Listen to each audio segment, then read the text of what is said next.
Una vez te hice ver el monstruo del abismo, ahora te hablaré de su reino.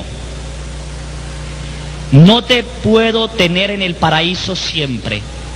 Recuerda que tienes la misión de volver a llamar a la verdad a tus hermanos, quienes lo han olvidado demasiado.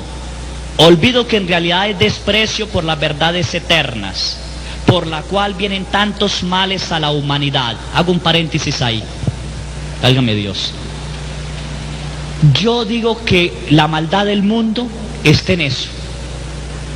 Con respeto a mis hermanos sacerdotes, respeto a las catequistas, respeto a las personas que hablan de Dios, nos atrevemos a decir que el infierno no existe. Nos creemos más inteligentes que Jesús y más sagaces que Dios.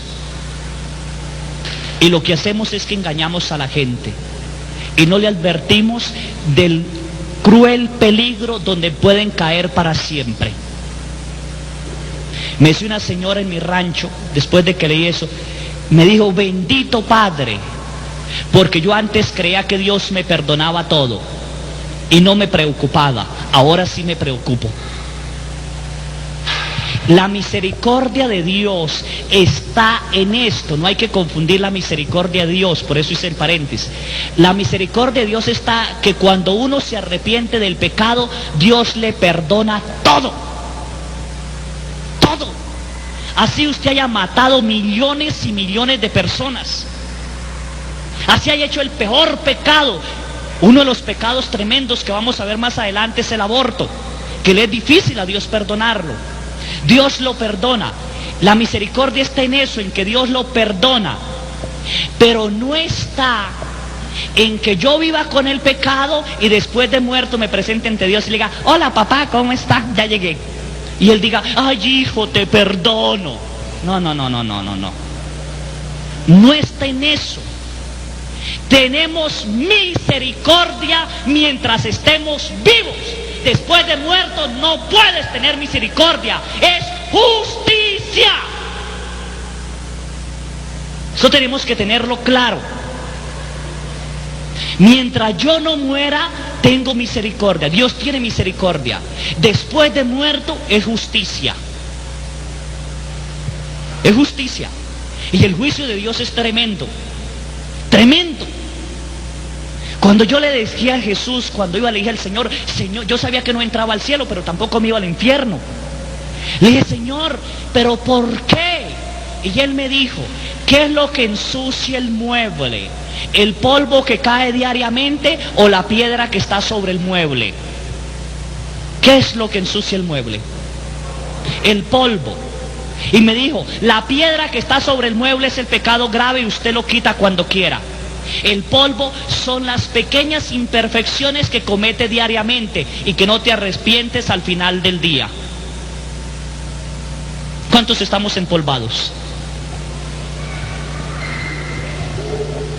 No tenemos pecado mortal, hijos, qué hermoso, pero estamos llenos de polvo. Y eso no deja penetrar la misericordia de Dios. Por eso debemos sacudirnos el polvo. Ahorita voy a enumerar pecados más adelante. ¿Sí? Por eso tantos males sobre el mundo, porque no hablamos de las verdades eternas. En estos tiempos mucha gente ya no cree en la existencia del infierno, dice Jesús. Están aferrados aún más allá, hecho a su gusto, de tal manera que siendo merecedores de grandes castigos, al negar la existencia del infierno, estén menos atemorizados en su conciencia. Lo que queremos es tranquilizar la conciencia. Son discípulos más o menos fieles del espíritu del mal. Saben que su conciencia retrocedería ante ciertos delitos si realmente creyesen en el infierno, tal como la fe lo enseña que es. Saben que su conciencia al cometer el delito tendría que volver en sí misma, y por el temor y el remordimiento vendría el arrepentimiento, y con el arrepentimiento el camino para venir a mí. El temor y el arrepentimiento son dos cosas diferentes. A mí me llamó la atención cuando la Virgen de la Paz, leí un mensaje de la Virgen de la Paz que decía: no me interesa si es por temor que vuelven a Jesús, y no por miedo, y no por temor. Porque varias gente me dice, padre, no asuste a la gente. Yo le digo, a mí me vale huevo que se asustan, con tal de que se arrepienten y se confiesen. ¿Sí? ¿Para qué les digo? Tranquilito, eso no es pecado, no se preocupe. Hay que reflexionar y alimentar la conciencia. Entre menos busquemos la conciencia, menos pecado es. Sigue Jesús diciendo, pero su